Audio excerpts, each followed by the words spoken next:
Could you imagine like a kind of woke Muskism in which a much more tech-friendly, deregulationist kind of successor Democratic leader comes in and does what Trump has been doing with the Silicon Valley sector, but with perhaps more coordination and planning, and actually providing the carrot of industrial policy as well as the stick of tariffs?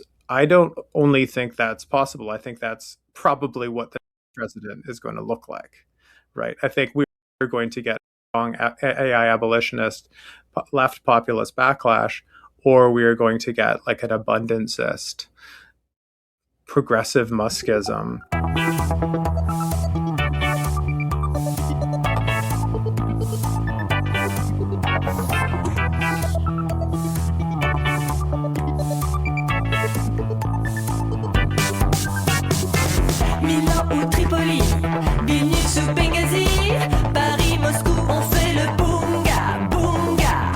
Oh my God. China's got a lot of goals in the world, Ezra, but one of them is not spreading authoritarian Marxism, okay? They're trying to spread Muskism, not Marxism. That's the game they're trying to beat us at. They're trying to beat us at our game, not Karl Marx's game. And we need to understand that and be serious about it. That was New York Times columnist Thomas Friedman to Ezra Klein in April 2025. 2 months after that, Elon Musk announced he was forming a new political party, the America Party, after falling out with Donald Trump, leaving the administration and criticizing Trump's tax and spending plans.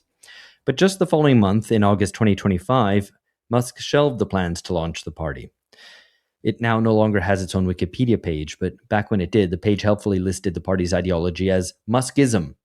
Earlier iterations also cited neoliberalism, libertarianism, economic nationalism, and right-wing populism. Now, I think that's all straightforward enough, but does a man whose views have mostly been propounded through a barrage of tweets deserve his own ism? A new book, Muskism, A Guide for the Perplexed, suggests that yes, he does. But instead of treating Elon Musk as an individual, the book suggests that instead we ask, what is Musk a symptom of? Think of it less as you would Marxism and more like you would Fordism. Elon Musk emerges then as an avatar of a worldview. Hello, I'm Alex Hochuli in São Paulo, Brazil. This is BungaCast, the global politics podcast at the end of history, and I'm joined today by my co-host Alex Gourevitch in Cambridge, Massachusetts. Hello, Alex. How's it going? Very well. And now you'll find that our guests today are all maybe in the same place as Alex Gourevitch, which makes it slightly awkward that we're doing all this kind of virtually. But I'd like to welcome on to the podcast for the first time Ben Tarnoff, a tech writer, and if he cares to mention any other accreditations, he's very welcome to do so. Hello, Ben. Great to have you on. Hi, thanks for having me. And we have back onto the podcast for a third appearance, Quinn Slobodian, whom I forgot to ask how he'd like to be introduced before we started recording. So I'll ask Quinn to do himself.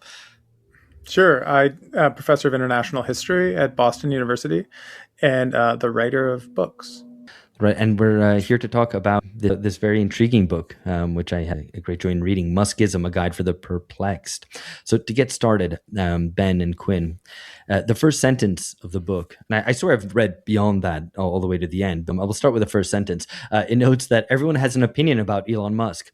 And I, for one, thought he was a bit of a chancer until I started listening to some business podcasts to try to understand whether he was actually good and maybe exceptionally good at what he does. I'm not going to reveal what I think of him, but I did want to ask Quinn and Ben, and actually Alex Gourevitch as well, what your view was of Musk before starting on this research project, or before you started to look more deeply into Elon Musk as a person. Did you think of him as a total genius and then were disabused of that idea as you researched into him, or did you think he was a total chancer and charlatan, but then found out that actually, he might have something to him? Yeah, it's a good question. I personally, I think I've always sidestepped the question of whether Musk is a genius or not. I just feel like it's not a very interesting category of analysis. I would say that at the outset of the project, I certainly thought about Musk in more psychological terms, which I think is a very familiar mode when thinking about Musk. And there's, I think, abundant reason to do so. I mean, the man had a difficult childhood, et cetera, et cetera. But that was a kind of style of thinking that I was probably a little bit more comfortable with in trying to explain his behavior. Whereas the real pleasure and revelation of undertaking this project with Quinn was finding this more structural perspective on Musk. It doesn't displace the psychological or psychoanalytic analysis, although it's not a thread we really pursue in the book, but coming to understand Musk as someone who is formed through the political economic currents of the last several decades and who has in turn formed those currents was, for me, very clarifying in trying to account for not only his behavior, but what he represents more broadly. Quinn? Yeah. I think me and Ben kind of had the same route into the book too, which was we both wrote pretty chunky reviews of the Isaacson biography. And I know that before either of us did that, we would occasionally make kind of comments to each other because have been friends for years that were, hovering. The finger was hovering over the mute button with even the word Musk, right? He felt like somehow a colossal distraction from the things that one should be paying attention to, and that the kind of oversized aura and real estate that he inhabited in the global and American psyche was ill-earned and, a malign force somehow for any kind of political enlightenment project or whatever. So I think it was really the experience of reviewing that book and finding it to be much more interesting than perhaps I expected it to be, especially around questions of production, basically. I think we both kind of got enamored in certain ways with the way that he had been able to anticipate and rethink forms of supply chain management, the creation of kind of national champion style sectors like the auto sector in multiple places at once. So how can this man be a kind of vehicle literally for a kind of deglobalization in 3 parts of the world at once? Isn't that a contradiction? And that capacity he had to mostly kind of intuitively or, contingently take advantage of shifting winds in policy world and in kind of the global economic zeitgeist became something that really felt worth spending more time on. And as someone, not a small part of this was as someone who has spent my career writing about things that few people have any opinions on. Being able to write about someone who everyone from like my grandmother to the Uber driver would have a knee-jerk take on was just like a far cry from working on like Wilhelm Röpke and like at best Friedrich Hayek, right? I mean, the So jump to Musk was I'm sure it was greatly enjoyable not having to read these dusty old tomes and instead just read loads and loads of tweets as a process of research. You have read his tweets, right? The word enjoyable is not one word I would attach to that experience. But yeah, it was a different methodology, let's say. Yeah. Alex, I mean, I do have to ask you as well. What was your opinion of Musk? Maybe even, before he bought Twitter, before we got so much Musk in our lives, wanting to or not? I think I first started thinking about Musk when he became a little bit of a sort of elite liberal darling, the guy making electrical cars, saving us from climate change. And I found that puzzling. I couldn't figure out quite why liberals liked him so much. And then I started to but then I still didn't pay him much mind. And then I started thinking a lot more about entrepreneurship and the culture and cult around entrepreneurs. And that got me thinking a lot more about Musk and helped crystallize for me what I thought was so kind of dark and sinister about him that I thought mainstream liberal opinion was missing. And that he, on the one hand, seems to kind of represent the way in which the neoliberal order has given way to a neo-Schumpeterian one, in which the kind of abstract impersonal discipline of the market, in which nobody has any special price-setting power, has given way to these sort of titanic monopolists and oligarchs seem to set not just prices, but laws, regulatory standards, things that Ben and Quinn talk a lot about in the book. And then, but the last thought I ended up having about him after thinking about him in those terms as someone really representative of the age is the one way in which he seems a little bit of a departure. And I imagine we'll get into this, which is that there's this weird way in which he's an old school industrialist. Unlike a lot of the other kind of entrepreneurs or whoever they think they are who are looking to make a fast buck with the sleazy financial instrument or a cool app, or find some other frictionless way of accumulating wealth that doesn't pass through having to actually make anything or sort out any production process. And so I sort of, in that way, there's something I think unique about him, maybe not entirely unique, but different anyway, from a lot of the others. So those have been the kind of the general thoughts I've had about him. Well, and listeners should check out an episode we did with Alex Gourevitch a long while ago now, several years ago, on the culture of the entrepreneur, which I'll link to in the show notes. I want to come on to a lot of these questions about production. I mean, it comes through very strongly in the book, how much of a vision he has. So he is someone with ideas that he's carried through with him throughout his life, it seems, at least in your telling, Ben and Quinn, as well as someone who thinks about how to organize production. And that's a major part of what his career has been. But for those who maybe don't know what his career has been like, could you talk us through his main ventures from Zip2 to PayPal, SpaceX, Tesla, X, and then finally in government, to kind of give maybe a potted history of Musk's career, and if you can characterize also his life path in any way as you go along. Yeah, I mean that's quite a lot of material. So we'll try to give a very quick sketch of it. So Musk, I think very significantly for our story, grows up in late apartheid South Africa, which is, I think, a place where many of the themes of Muskism that we trace throughout the book begin to congeal. And that's something that we can discuss perhaps in greater depth a bit later. But for the purposes of his business ventures, he departs South Africa at the age of 17 in 1989. First goes to Canada. His mother is a Canadian citizen, which is how he obtains a passport. Goes to school there, actually ends up transferring down to UPenn, but ends up in Silicon Valley in 1995, which is a critical year because this is the year where the dot-com boom is initiated by Netscape's IPO that summer, which is kind of massive IPO. It comes shortly after the privatization of the internet's infrastructure. This is a technology that had been patiently developed by the public sector and is now being handed over to the private sector. And there's a lot of enthusiasm and a lot of venture capital chasing the prospect of how to commercialize this network. So Musk and his brother Kimball get in on the ground floor. They launch a company that comes to be known as Zip2, which is essentially a online city guide website that provides kind of driving directions to local businesses. It later pivots into something that is actually helping traditional media publishers like the New York Times sell their own local city guides. This is a kind of forgotten era of Web 1.0, people throwing stuff at the wall and seeing what sticks. Most of it didn't. Mostly what is relevant about this period, we could talk about a lot of things, but certainly from a kind of very material sense, this is where he gets the money he needs to go on to his later pursuits. So he cashes out of the dot-com boom basically at its height with a subsequent venture called X.com, which is a kind of online bank.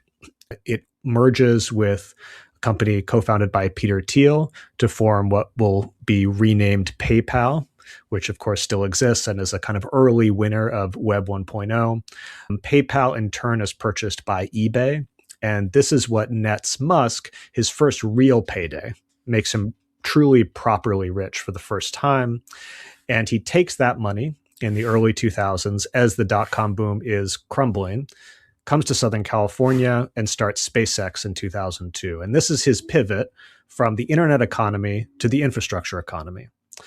SpaceX, we can discuss that in greater detail, but they essentially become a government contractor, essentially for the Pentagon and later for NASA, specializing in cheaper, disposable, and more rapidly deployable small satellites. But then critically, just a couple years later, in 2004, Musk becomes the single biggest investor and chairman of Tesla, which is not a company that he founded, but a company that he comes to, puts a lot of his money into. And by 2008, he is the CEO of Tesla. And those two companies, I think Tesla and SpaceX, really for much of his career define him as a businessman. Now that kind of sets the stage for something that I'll turn to Quinn on, which is his turn to media, if you like, or perhaps ideology, which is the acquisition and transformation of Twitter and subsequent ventures such as XAI. Yeah, and Ben sort of, or Alex briefly alluded to this idea that Musk was unique for making stuff rather than just making like the idiomatic burrito delivering app.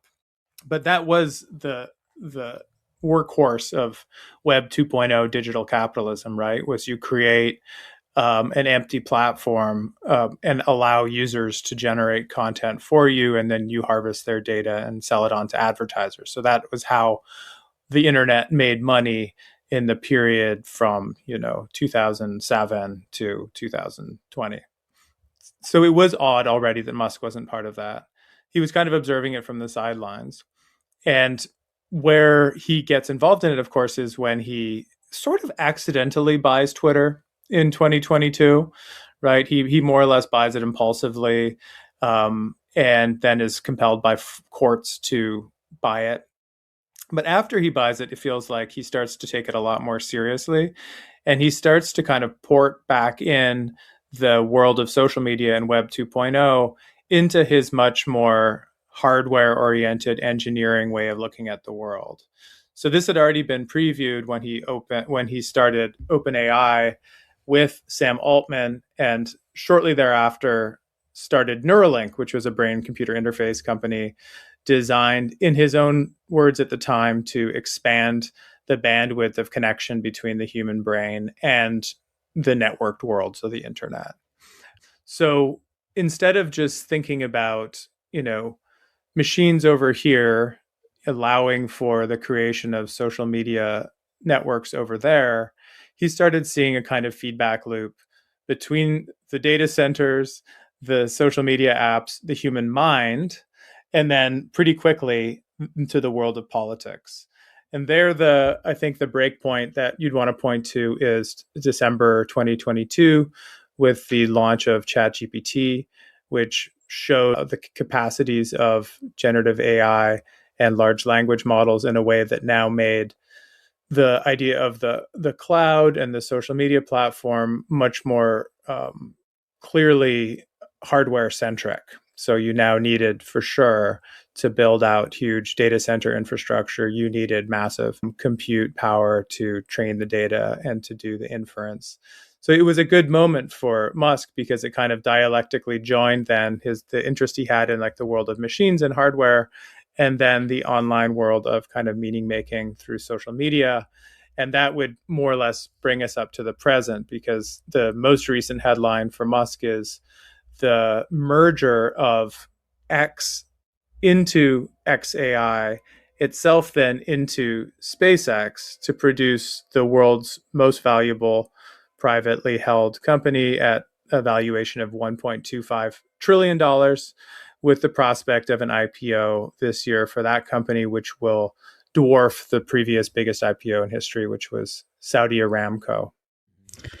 So in telling this story of Musk and the progressive founding of these different companies, as a narrative, it sort of has these two features. One is the founding of all of these industrial companies, basically produce things like rockets and cars and solar panels and batteries and boring machines and all these things. But then on the other is the person interested in mind control, who's really dealing with social media and Neuralink and those kinds of those interests, and who just wants to manipulate what people think of him or what people think generally. And I wonder how you weight these two, which is, and that latter part somehow a little bit more the dominant culture of the internet media age. And so in understanding what Muskism is, how do you think about those two aspects relating? How should we understand this hardcore engineer who develops production processes for building the new kind of physical infrastructure of the future versus the person who's just perfecting the art of mind control? Well, maybe I can just jump in there very quickly. I think that, you know, the nature of the question was to kind of lay out his empire. But I think the nature of the book as we write it is to not make it primarily driven by, Musk's sequence of corporate adventures, but Mm. rather to pull back the lens and say, why was it that SpaceX was able to become a thing when it was? Well, the answer was the war on terror. The answer was Rumsfeld's idea of the networked battlefield, which relied precisely on the kind of small satellites, which, as Ben said, became the kind of stock and trade of SpaceX to date. Still, his most valuable part of his empire is his ability to be able to, very rapidly deploy these small satellites and then sell them to both governments and consumers. Why was Tesla able to survive and eventually thrive? And because of another moment in the war on terror, when around 2008, the convergence of the global financial crisis and the flailing American occupation in the Middle East led to a real distaste for dependence on foreign oil supplies on the part of both of the major parties in the United States, as well as many consumers. So the idea of electrifying the auto sector was actually a national security measure in 2008. And that's how it was conceived of and sold. And that's how people, felt morally righteous about driving Teslas, not just that they were reducing their carbon footprint, but they were reducing America's entanglement in foreign wars and the chance of American blood being shed for those wars. So I think that's only to sort of indicate that I think our narrative does that scale shift intentionally, because we want to see these people as not Promethean actors shaping the world around them, but more often than not, interesting because of what they show us about a kind of opening that was produced in the political economic moment of the conjuncture and the shift from one profit accumulation model to another. And the fact that he's ended up where he has is, I think, a great example of how, it's a very outfit bunga bunga kind of a thing. Like everything has become politics, right? Now, even the primary political economic accumulation model is very much political, right? I mean, so XAI is not sold as a neutral piece of machinery or hardware. It's sold as something that you buy because of the politics it has written into its training data. In the case of XAI, supposedly against the woke, corrosive progressivism of the competitors. And then also that the internet has kind of eaten the world, right? So that the big development of the 21st century that we want to make sure comes home to people is how crazy it is, in fact, that the American economy has placed all of its bets really on one part of the political economy of the nation, which is the tech sector, which is, carrying stock market valuations and growth, and requires, in a way, us to be ever more fused with our digital platforms and our devices. And if we slow down or if we stop, then that accumulation model slows down and stops too. So in that sense, there's no contradiction, I think, between Musk as like would-be mind control Svengali and Musk as builder of hard machinery, because the point is now that the machinery of mind control is what America is in the business of creating. And so if you want to, have a top ranked stock by the investment stock pickers and so on, then you better be making claims about being able to shape the narrative and the message and the ideology. Otherwise, what's your product good for? So, I mean, that's intriguing. I mean, this notion that everything is political and that this is very central to Muskism and is a way of tying together these two sides, right? The kind of hard stuff and the fluffy stuff, to put it very simply. But that then raises, I guess, serious questions about the way that capitalism works. If Musk can opt for having his products be ideologically coded rather than being driven fundamentally by profitability, where perhaps profitability would push in a different direction, to not code your stuff as being part of one team or the other, but selling to everybody, then that raises serious questions. And I mean, feel free to address that, but I did want to kind of, as a way of moving us on to a very related question, which is this analogy with Fordism, which is, explicit. It's right there at the very start of the book. And I mean, I'm usually skeptical of any new ism. I'm not convinced Trumpism is a thing. I don't think Putinism is a thing. People say Starmerism, and I'm not even going to dignify that with an answer. So, why Muskism? Is Muskism warranted? If we're going to go beyond just Musk the person, and even Musk the companies that he owns or runs, and look at the world of Muskism. Well, I mean, if we're going to take the analogy, the world of Fordism was not just Ford Motor Company; it was also General Motors, and it was also a whole bunch of other companies, and it was also big trade unions, and it was the Keynesian welfare state, and various other institutions besides. So, who populates the world of Muskism? What are the other actors and institutions which follow the rule of Muskism, or the pattern or structure of the economy and society that he sets down?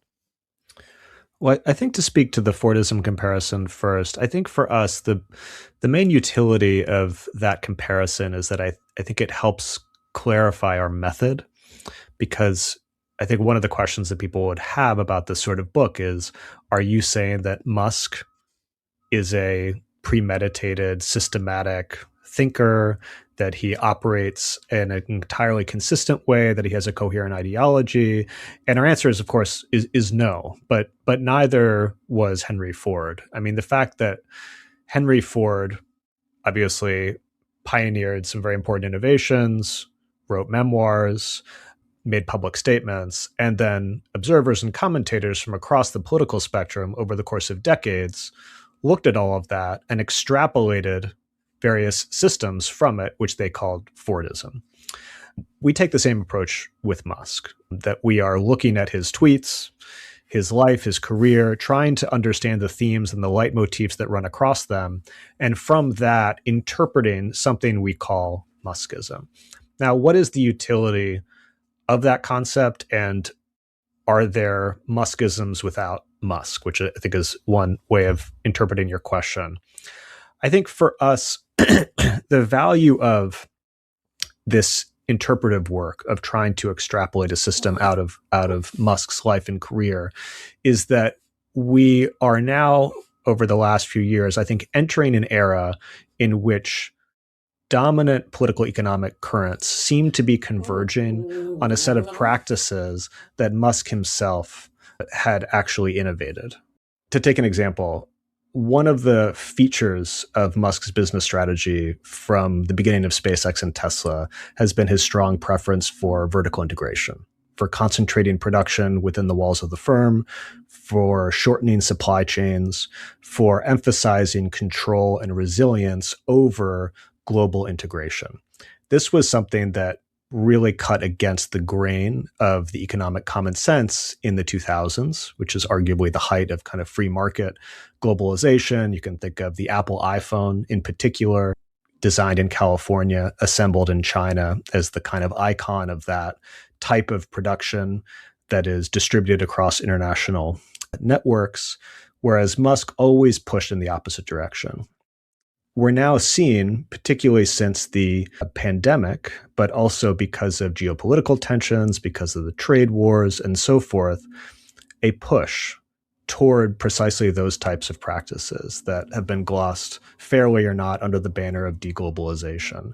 So that's, I think, one of many instances in which there are practices within Musk's economic ventures that have anticipated some very important elements of our current political economic paradigm. And that, I think, is the kind of more structural view. If you're thinking about individual actors within that paradigm who have a lot of overlap with Musk and a kind of Muskist outlook, we could also think about figures like Alexander Karp, whose recent co-authored book, The Technological Republic, I think articulates a lot of the type of thinking about the relationship between the public sector and the private sector that we trace in the book and attribute to Muskism. Yeah, and I think in a previous interview, Ben made a good point where he said, to the question of where can we see kind of Muskism in practice other than the factory floor, then in Minneapolis recently, actually, I think you could see both Muskism and attempts to resist it, because the use of the kind of technologies that were being used to identify people in their place of residence or their work, and then the networked form in which the rollout of that police action was taking place was actually pretty close to the dystopic vision that we lay out at the very end of our book. But I wanted to say something about this too as a kind of a lens or a methodology, so that without being too presumptuous, we were inspired by the French regulation school, who are well known for defining Fordism. And they were defining it at a very particular moment. They were defining the 1970s when it appeared that, in fact, Fordism was breaking down as a paradigm. So they were interested in looking back at it and saying, why did it work so well for a relatively long time? And what might succeed it? What might come afterwards? And in doing so, and this is where I think we really did draw inspiration, they said there is, on the one hand, a kind of regime of accumulation, which is just how are profits being made? How is the labor process being organized? How is the factory being redesigned? How are supply chains being managed? But then there is what they call the mode of regulation. So how are social relations outside of the factory gates also redesigned in ways to make the machine keep running? So, and they hark back to Gramsci, and Gramsci, if you read him on Americanism and Fordism, had remarks about how the kind of nuclear family was in some ways kind of a necessity. The heterosexual exclusionary sexual bond was kind of necessary to ground the working class as they were taken out of their villages and put into the cities, where theoretically they could just, and waste all of their time being promiscuous and getting drunk at the bar. So there needed to be some kind of complement to anchor them and make them available basically for the factory owners every morning at the whistle. So the social contract of Fordism was quite well defined, right? Labor peace, intergenerational upward mobility, taking a part of the profits, through collective bargaining agreements, certain language of the continuation of a racial and gendered hierarchy that soothed the demands of the people who might otherwise be grumpy about the disruptive effects of capitalism. And what the regulation theorists were asking is, what will the complement equivalent to that be as the industrial core sees production move beyond its continental borders, as the regularity and reliability of a lifelong wage becomes less and less obtainable for more and more people. What happens when you move from industrial base to a service base? And of course, since then, people like Bob Jessup and everyone else have been proposing their answers. There's responsibilization, there's new forms of cleavages, and so on and so on. And this was productive for us because it seemed especially a vacuum in the literature where people had not asked what the social contract of Muskism was. We know how he organizes his labor force. We know how he organizes the factory. But what exactly, if we take that as a viable comparison, is he offering in return to the average person? Why should they consent to a system of Muskism? What would grant him legitimacy for a broad enough swath of the population that they wouldn't, tell him to go fuck himself or depose him from power? And so that, I think, really is still an open question for us, and it's one that I think we would both say is kind of his Achilles heel. Like, in fact, he doesn't have a very good mode of regulation. He's trying to automate it and mechanize it, and that's going to be very difficult.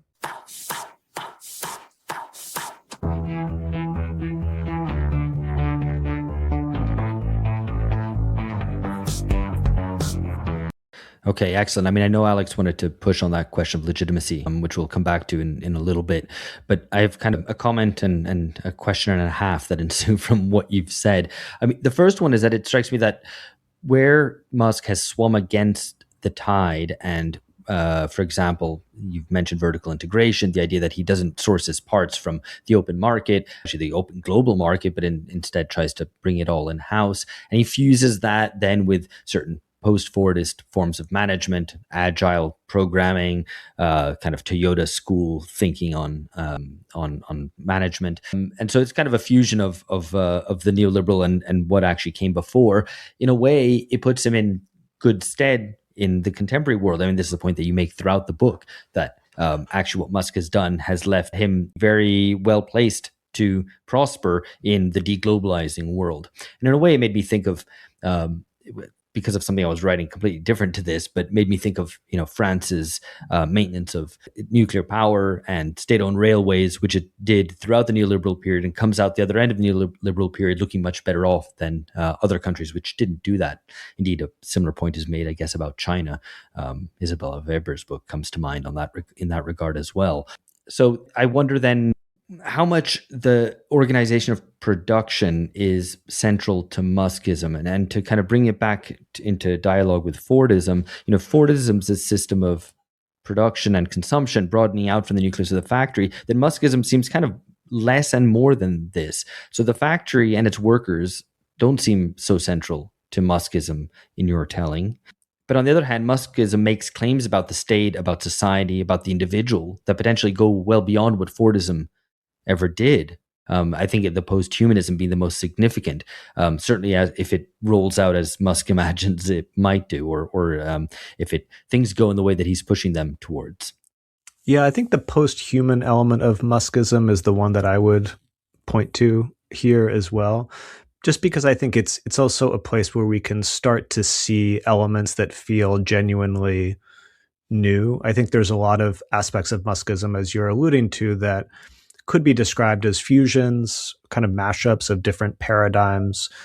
We use the term lean Fordism to describe this kind of cross-fertilization between an older industrial model organized around vertical integration with a newer industrial model inspired by Japanese innovations of the mid-century, like the Toyota production system. But when it comes to Musk's post-humanism, I think, which is really what the second half of our book is devoted to describing and documenting, I think we start to see what makes Muskism a specifically 21st century paradigm, because what it aspires to at the factory floor, to take that first, is a factory without workers, a so-called dark factory, what Musk has described as an alien dreadnought, where robots are running around the clock and there's not a human to be seen. Now, it's important to note that this is an aspiration, not a reality.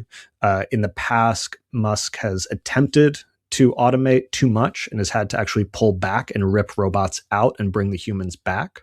So this is a vision, maybe a direction of travel, but is also something that he often encounters friction on the way to realizing. But it's certainly something that he wants to see as a productive process that is purged of humans. And you achieve that with blue-collar work with industrial robots. You achieve that with white-collar work with large language models of the kind that his company XAI is producing. But beyond that, because I think you're right to say that Muskism is, its aspirations are much more than transforming the productive sphere. I think beyond the elimination of human workers from different kinds of work, he does really, in his own life especially, but also as a worldview, really emphasize the synthesis, the integration of man and machine into what he calls cyborgs. This is a term he uses himself all the time: cyborgs, cybernetic collectives. So if Muskism envisions, on the one hand, the purging of human workers from the productive process, on the other hand, it imagines the augmentation of the human body by neural implants, by various types of cybernetic instruments in a kind of cyberpunk imaginary, and the deepening integration with networked forms of intelligence. So think about X integrated with Grok that's plugged into your brain via a Neuralink implant and is accessible anywhere on the Earth's surface because it's beamed directly from Starlink. That's a kind of Muskist endgame of what the types of cyborg life that he would like to produce would look like. And crucially, the last point I would make here, because the stakes are so high for him in terms of this cyborg synthesis, because the risk of contamination is so great, because as we integrate with the machines, the risk of infection from bad ideas like the woke mind virus is so severe, it's critical that Musk himself controls the interfaces where this integration, where this fusion is taking place, such that the correct kind of cyborgs are created. And one thing I think, especially as we kind of follow Musk on these kind of flights of fancy, as they would seem, is that he's not, Nick Land, right? I mean, he's not just a tweaker posting or making a tabletop strategy game based on his fabulations. He is the wealthiest man in the world. Tesla, which is selling almost no cars across Europe and has been outpaced by BYD on the continent and globally, is up 50% on the year over the last year, their stock, premised on the completely baseless proposition that he's going to make 100 billion humanoid robots within the next decade. There's not even a working prototype, right? There isn't one.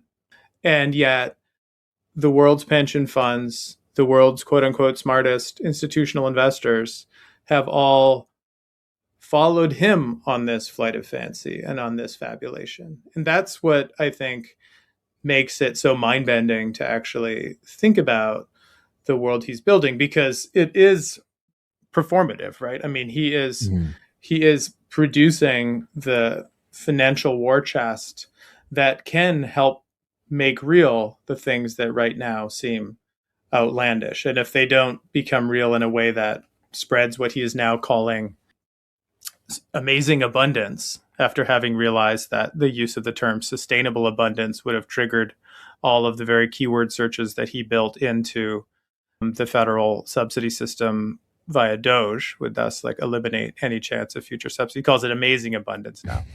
But even if we, assume that he's only going to get part of the way to this vision, then it's worth taking seriously, not because it's narratologically compelling, which it can actually be sometimes, but because it is it's doing work in the real world. And there, I wanted to actually, to bring it down to earth a little bit, I think the French example is a really interesting one, because I think it's just this week, right, that Macron is now talking about taking over more national control of the nuclear arsenal, very much in the spirit of what we describe in the book as fortress futurism, right? So South Africa, late apartheid South Africa, was a modernizing force. They built out their own nuclear program. They built their own nuclear weapons in cooperation with Israel in particular. And they too had this vision of the need for autonomy, security, a distrust of treaty systems, a distrust of multilateralism, certainly nothing but contempt for international law. So that, as a kind of one of the models that Musk arguably helped model and promote, is key. But I also think one I wanted to mention is the relationship to the climate crisis. So Alex Gourevitch, mentioned earlier that he was struck by this earlier moment when Musk was portrayed as the hero that would, quote unquote, save us from climate change. And I think that's true circa 2008 to 2015 or so. There still was this idea that just a Tesla in every garage and we basically got this thing whipped, right? But since then, especially with the accelerating cycles of erratic weather and mega hurricanes and flooding events and so on, the idea that there's an escape from the climate crisis is not really plausible to anyone. And so now it's a question of adaptation and basically hardening yourself against the climate breakdown. So to be green, quote unquote, is no longer actually to be Pollyanna-ish about the ability of consumer choices to nip this thing in the bud as long as we work quickly. But to be green is actually to sort of prepare for the collapse. So the move from the Tesla Roadster to the Cybertruck is not just his own personal psychotic journey, which it might have been, but it's also a shift in the public global discussions about what it means when the carbon molecule is no longer, containable and governable, but has already set into chain a series of feedback loops that we can only kind of prepare for rather than prevent. Yeah, it's a tricky thing with Muskism, and I kind of see you guys wrestling with it in the book, even where you're dealing with all this kind of fabulism, as you call it, financial fabulism, where he's able to just, drive up stock prices by tweeting and whatever, or, get huge amounts of investment for something which is just kind of written down on a napkin. part of you wants to kind of just dismiss it. When I read about these things, you kind of dismiss it. And then you're brought back down to earth by some very big numbers, which you go, well, I've got to take this seriously. And the fact that he controls things. He's not, maybe the world is stupid. But maybe that's a serious conclusion, not just a flippant one, that the world of Muskism is maybe kind of a pretty stupid world. Absolutely, yeah. Anyway, Alex, I think you had a question. Yeah, I mean, I guess I was just listening to the conversation and thinking about the book. And I'm trying to think about what makes Muskism for you all, compared with just a kind of rehabilitation of early Fordism. Because there's a version of it that sounds like early Fordism. Basically, the shift in control away from workers towards capital by increasing managerial control over the workplace, through the introduction of new systems of scientific management that involve reducing all production processes to these sort of single calculable kind of questions, which Musk is apparently sort of very good at that. That this increase also goes hand in hand with the creation of these like huge vertically integrated corporations, the age of organization. And one thing you said that I'm just curious to hear more about is, I can't tell if one feature of Muskism is that makes it different from the conventional story of early Fordism. The story I've just told is really not the French regulation theory of kind of late post-war Fordism, but when Fordism's something that someone like Gramsci's talking about, scientific management, that kind of thing, is I can't tell if Muskism is all that without any need to legitimate itself, or with something that involves a different strategy of legitimation. So is Muskism something where Musk thinks, well, the truth is what my real goal is just to get away from most of these people. And if I can make it to Mars and not pollute the Neuralink, then not let anyone in on the spaceship and so on who gets there, then I can leave everyone behind, which is sort of tacit admission. He's not really concerned with what anyone thinks, and maybe some mind control or information control along the way is a way of manipulating people to participate in a project that has nothing for them, which is sometimes how it seems. But then other times you guys mention things like the promise of sovereignty, that Muskism is offering everyone a kind of promise of a kind of control that they lack. And then you name that sometimes sort of sovereignty. I forget how you put it, sort of sovereignty through, I forgot the phrase now, but through technology. Yeah. Sovereignty through technology. That's the phrase. That's it. And that this is somehow the universal promise of a better life that performs some kind of legitimating function. And so I'm wondering how these two things fit for you and what counts as Muskism, a different way of legitimating versus not really feeling like it's got to legitimate itself at all. You're just kind of breaking down all legal and political constraints on what you can do. You're anti-union. You're just breaking down all organized opposition, in which case really it's just an attack on sovereignty. Sovereignty is really the collective authorization of public life. This is really more ersatz, maybe it's ersatz sovereignty, but it's really, never mind all that. Let me have all the power and all the authority, and your life will be better off along some other dimension. So I'm curious sort of how you see those things fitting together in Muskism. Is it really a legitimation strategy or not? And if this sovereignty through technology is part of the legitimation strategy, is it really offering sovereignty, or is it really just part of the erosion of it?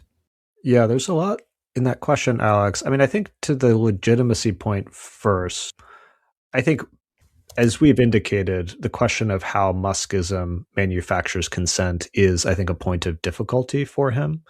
But part of the difficulty is inherent in how he conceptualizes what human beings are, right? Or the fact that most human beings are not human for him, which I think also provides a clue to an answer to your next question about what sovereignty is and who it's for, right? Yeah, tell us more about that.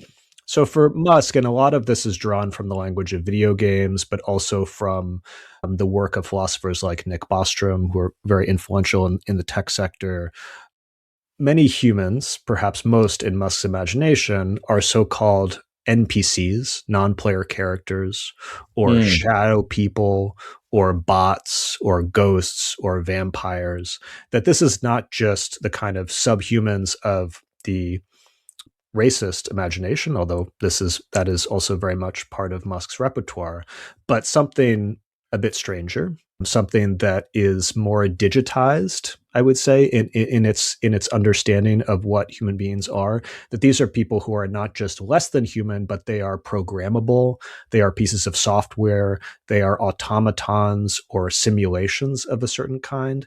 And if that is your view, that there are basically a handful of real humans like him and a vast faceless mass of NPCs, then the question of how you secure consent is a bit beside the point, right? Because the way you can do it is by programming those NPCs, giving them different source code. And that's essentially our argument of what he's trying to do with X and Grok and Grokopedia, is to manufacture and distribute the so-called anti-woke mind virus that can inoculate the masses of NPCs from the woke mind virus. So is it a legitimacy strategy? Sort of, from the way he sees it. But in terms of out in the world, it's not a chicken in every pot, right? It doesn't, to the extent that people are actually human beings, it doesn't actually really work. And I think we saw that with Doge, the limits of that. I think that gives us a clue to the answer to your next question, Alex, which is how we understand sovereignty. I think for Musk, sovereignty is not collective. I think that's critical. And it's also not universal. The promise of Muskism is not universal. Muskism is promising self-reliance in an unstable world to particular select individuals and nation states, but in a very selective way, because the specific kind of self-reliance that he's selling is one that will enable zones of prosperity and privilege to fortify themselves against the migrant hordes. So Muskism, as we described, is committed to a vigorous defensive hierarchy, which is defined along racial lines, specifically membership in a white European West. But that community is garrisoned by superior technology against the subhumans, the non-humans, the NPCs, the shadow people.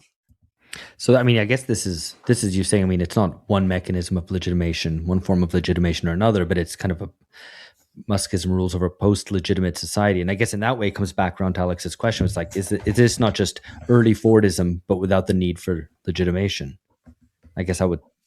Well, I think that, I mean, to say something first about how he understands sovereignty. So his understanding of sovereignty, I think, can be seen as kind of downstream of the degradation of our common understanding of sovereignty with the increasing reliance on privately owned tech companies to perform basic state functions. So the tech theorist Frank Pascal has written about the difference between what he calls territorial sovereignty and functional sovereignty. So he says, territorial sovereignty thinks of in still kind of formal legal terms, the way that you're alluding to it, Alex, kind of, the expression of the collective will of a people of a given territory. But in the functional sovereignty he describes, it's really about state capacity. And in the last 25 years, companies like Facebook, X, Starlink, and so on have flexed their muscles more and more over that aspect of functional sovereignty, so that the day-to-day functioning of the bureaucracy in any given European state can't go about its own business without having a series of licenses with software that they're subscribing to as a service that are owned by American tech companies. So are they sovereign if they can't act without continual payments outwards? Arguably, their ability to exercise sovereignty is limited. And Musk sees the world that way too, right? He doesn't understand sovereignty as like a collective deliberative process. He sees it as a service that you can either subscribe to or not have enough money to subscribe to. And if you can, then so it's a very, it's the kind of version of sovereignty that makes a political theorist's head explode because it has no relationship to like the rich history of what it means to come to an understanding of oneself as a collective. That's simply, I think, for all of the reasons that Ben was describing, he has the programmer's mindset. Actually, even before Zip2 in California, in Silicon Valley, he was working at a video game company called Rocket Video Games that produced these sort of mixtures between, they were CD-ROM, this is before the internet, and they produced like little live action sequences, sort of cut rate Star Wars looking things, and then it would cut to a first person driving game where you were driving a cargo vessel around the surface of the moon. So that world making approach, which I think is the model upon which he builds his larger understanding of how society works, isn't one in which there is, an agora or a popular assembly. It's one in which there are programmers, and then there are players, and then there are, as Ben said, NPCs. When I was reading your book and preparing for this episode, it was actually kind of nice to turn back to the Iran War for a while, because it felt a little bit more human and real than this Muskism stuff.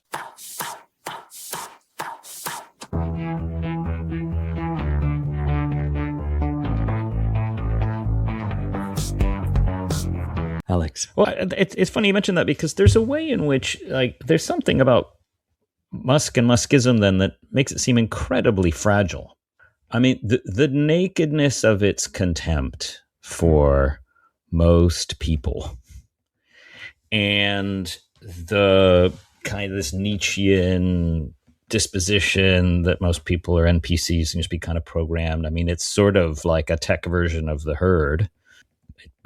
I wouldn't be surprised if they just do all kind of read Nietzsche or some kind of digested version of it and just naturally kind of assimilate it. But it seems like it's potentially a real political liability for Musk, especially as deglobalization proceeds. I mean, especially as economies become increasingly national in character, since he's not just a kind of globalist, but he's got a contempt for Earth itself. He's trying to leave it. Mm-hmm. And the anti-globalist in the sense that he thinks the globe is a shitty planet. Yeah, whatever it is, he's a Martian. He's a real alien presence, and there's just nothing charismatic about him. And it seems like we got a glimpse of this with his association with Trump and with Doge, and he really beat a retreat with the tail between his legs. And so I wonder if you think Muskism is kind of actually, it's not just the kind of inability to distinguish truth from reality, thinking is getting closer to consciousness by drugging himself in new and more interesting ways and all that, but just how incredibly anti-popular he is at a moment when politics is becoming increasingly populist. Or if you think that's sort of overstating the kind of the political weakness of it. No, I think that's right. I mean, we begin the book by pointing out how fragile the base of his wealth is, right? This is one of the ways he has something in common with Ford, is he's extremely undiversified. He only holds his wealth as the stock in his own companies, the ownership stakes in Tesla and SpaceX. So if that engine stops, then he goes to zero, and he says as much. He says, if my companies fail, I fail, I'm dead. So that perpetual motion machine he's built into the promises he makes is a kind of propulsive existential drive for him, which I don't think at all is bulletproof. I mean, I suspect actually Tesla will, I think he's scared it will too, collapse in valuation when the Optimus push becomes seen as a will-o'-the-wisp, which is why he's now pushing everything into XAI. And this, just very briefly, I think answers the question you asked about whether or not he just wants to get in a rocket and leave us all behind. I don't think so. He thinks, I think correctly, that for him to be able to get in a rocket and leave us all behind, i.e. make civilization interplanetary, make Mars habitable, it will require conscripting basically the entire capacity of the Earth to do it. Yeah. So you actually can't stop now, because you're not there yet. You need to actually, bring into train all of the spare square footage, not only for solar panels, but then also all of the orbital bandwidth, which he has now just made a monopoly play on, to be able to have full terrestrial coverage for satellite and for AI compute and inference, which will then supposedly take you to escape velocity. So the Earth is maybe a place that he would like to leave eventually, but he knows he needs the entire Earth to get there. So I think we've got maybe two more questions. The first concerns the thing that people probably will most know Musk for, at least from the past 5 years or so, which are his views expounded on Twitter. And I think we wanted to get a better understanding of how necessary Musk's rightist turn is to Muskism, and how necessary the racial dimension is to his thinking and then to Muskism by extension. How much of it is necessary and how much of it is just contingent? I mean, some of his anti-woke turn was down to his daughter coming out as trans and so on. I mean, by many accounts, yours included. So, there's stuff like that. And then there's other stuff like how central is the racial dimension. Tie it back to his experience in apartheid South Africa. I'm not entirely sure how much that has influenced him as a person, maybe quite a bit. I don't know how much that influences Muskism, and is Muskism fundamentally necessarily racial in its conception, or is that a kind of a very much a secondary element?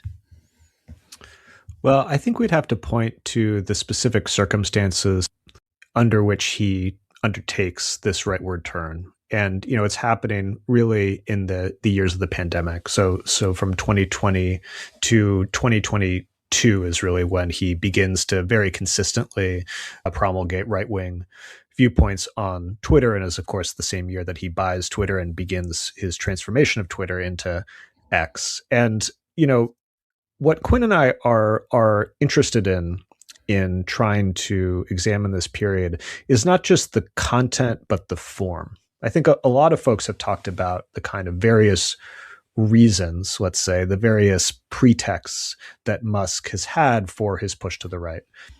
His daughter's transition being one of them. We could also point to more material factors, such as the decision by Alameda County officials to shut down Tesla's Fremont factory in the spring of 2020. Musk completely freaked out. He had his first sustained interactions with right-wing accounts on Twitter. Trump famously tweeted a note of support to Musk. This is a point in which Musk became allied with sections of the right against the lockdowns. There were also, once Biden was in office, a number of policies that were either proposed or pursued by the Democrats that enraged Musk. Lina Khan at the FTC, the possibility, although of course never the reality, of a wealth tax, Biden's relatively high degree of support for unions, his pro-worker NLRB, and so forth. So there's a long list that we could compile, and other writers have compiled about, here are the reasons that Musk felt alienated by the Democratic Party, by the growth of a more visible left in the United States, and through his lot in with the right. Where our intervention, I think, is somewhat distinctive is that we focus a bit more on the form that turn took, and in particular his attachment to the concept of the woke mind virus, which is a term that I think a lot of commentators have chuckled at, which is fair. You should chuckle at it. But I think we wanted to take it a bit more seriously, which is that if you step back and think about Musk and his investment in the idea of this cyborg synthesis, which we've discussed already, and the notion that humans and machines are being more closely integrated together because of the use of smartphones, social media, and later AI, and even perhaps neural implants. That creates a vulnerability to infection by bad ideas that would cause people to behave in ways that are contrary to Musk's interests, to his business interests. So the woke mind virus, in other words, gives him a way of accounting for why all of these seemingly disparate things, from his daughter's transition to Biden's proposal for a wealth tax to Black Lives Matter uprising in summer of 2020 and so forth, why all of these things that feel or are hostile to his business interests, how they're connected, that they're connected because they are emanations of an ideological infection that is proliferating through social networks, and that he has to take control of these networks in order to quarantine this infection and distribute an anti-woke mind virus to help combat it. Now, I think you asked specifically about the racial aspect. I mean, we could talk about the South African antecedent, but to my mind, what feels obvious is that the George Floyd uprising in the spring and summer of 2020 is the biggest social movement in US history. And this is one in which Musk is a very active Twitter user. He's seen this movement proliferate its messaging and even coordinating its actions on Twitter. And he's also seen the rise of labor militancy within his own companies, right? There's a long documented history of racist abuse, specifically at the Fremont Tesla factory, and efforts relatedly to organize those workers. So all of this kind of movement energy is congealing at the same time. And I think it's fair to say that he feels quite threatened by it. Yeah, I mean, we get into the end of the book some what we see as kind of different futures for Muskism. And I think we entertain the idea that there could be a kind of more, a less odious version of Muskism. Because if you take it just as the principle of the things we mentioned, state symbiosis, fortress futurism, even cybernetic collectives being the baseline for the world now, then it starts to look like a kind of general description of what's been called the kind of hard tech turn in Silicon Valley, which doesn't always go as far right as people like Sachs, Andreessen, and Musk have gone, right? Anthropic, the Dario Amodei and the Sam Altman storyline is Muskist in many ways too, and yet would probably not be charged so quickly with that same accusation. And I think it goes back to a question you asked earlier, which was about kind of profitability and profit models. So in matters of digital capitalism, it's always best not to ask, like, can you do something, but can you make something profitable? And your question was why it wouldn't be better capitalist behavior to simply bend your principles to whoever the client was and to simply be more malleable and adjustable. And wouldn't that be what we would expect kind of structurally? And I would say yes. And I would actually say that the story we tell of Musk would validate that, right? I mean, part of what we are showing in our book is that there are people with extraordinary outsized influence in the economy and ability to move markets who seem to actually set their sales by the incentives they're getting from the top, actually, right? That's what's actually interesting about Musk is when it's in his good interest to play up to Obama, he plays up to Obama. When it's in his good interest to play up to Trump, he plays up to Trump. And a collective experience that Silicon Valley accelerationist tech people had in the Biden years was they felt like roadblocks were being put in their way and obstacles were being set up, whether that was a fair impression or not.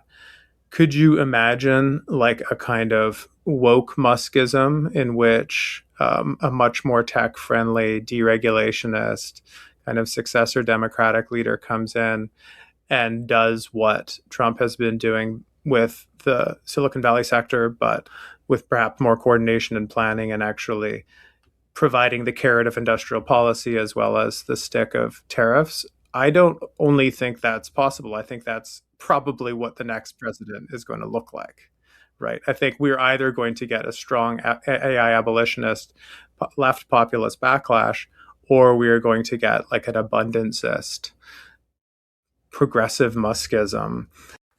So I think actually the interesting way that one can read the second half of our book especially is not just a one-way description of Muskism or the Musk variety of especially reactionary, what we call cyborg conservatism, but as actually a description of the terrain of battle between what he would call the kind of woke AIs against the anti-woke AIs, the Google Geminis, the Open AIs, and the Anthropics, against his much more firmly MAGA aligned version of an integrated tech stack.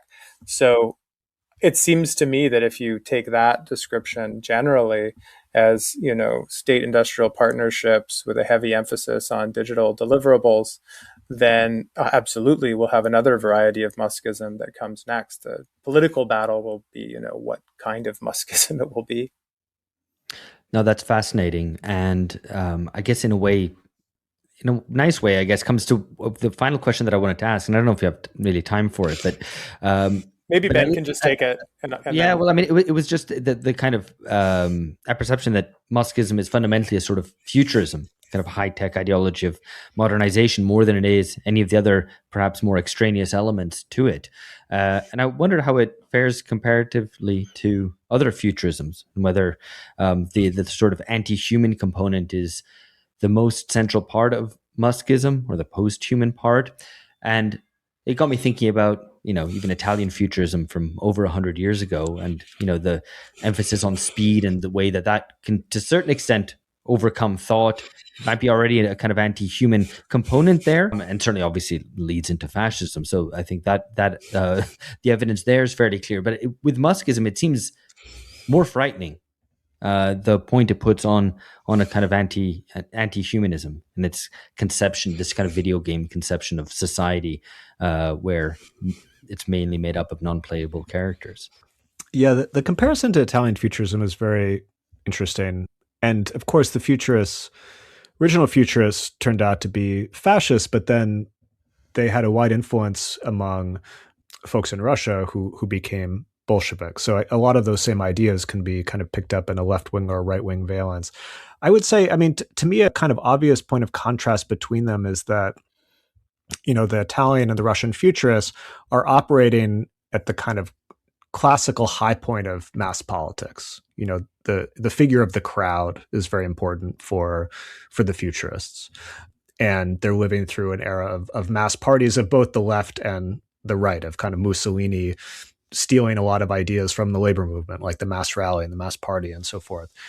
Whereas, here in the 2020s, of course, it's no great revelation to say that we're not living in an era of mass parties and mass politics. But I think Muskism really takes account of that fact. It really doesn't think of the mass in the same way, not only because it imagines that so many members of that mass, in fact, don't even exist, are not human, are programmed pieces of software, but that kind of idea of collectivity feels extremely antiquated, because even if they weren't NPCs, it's on the contrary a very kind of atomized view. It's really the matrix instead of the mass, if you like. And I think that feels quite distinct.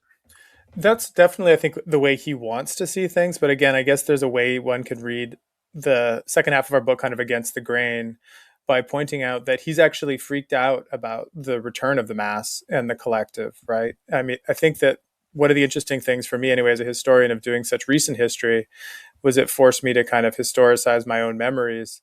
And the fact that, the internet was once trumpeted as a horizontal way of, dislodging incumbent authoritarians, we now perhaps kind of sneer at. But it was not that long ago that the Arab Spring happened, and we described the BLM movement, to some extent the Me Too movement, as kind of Twitter revolutions. I mean, they were like Facebook revolutions. If it wasn't for the biggest street protest in American history in that 2020, Joe Biden wouldn't have been president. Trump would have been president. So the way to look at Muskism, I think, is properly kind of a reactive effort to contain the potential for undesirable associations between people, both embodied and then also mediated through technology, right? Both me and Ben had the feeling of rereading Donna Haraway's Cyborg Manifesto and folding that into the text and seeing like, oh, this is what he's afraid of, like what she's prescribing and what she's describing, which is that our blending with machines and technology is upending gender binaries. It's upending our idea of who is in and who is out, is what he is scared of, because he's both embracing the fusion, but then wanting to preserve the hierarchy and the relations of dominance. And that's actually hard to do. It's hard to sell. It's hard to contain challenges from the margins. And I guess, one of the hopeful messages of this Muskism is that it is indeed kind of like, a Leviathan with feet of clay in the end. All right. That's phenomenal. I mean, it's mostly terrible, but the book is great. And this conversation has been fantastic. Great. So thank you, Quinn and Ben, Alex as well. Absolutely. Thanks so much. See you soon.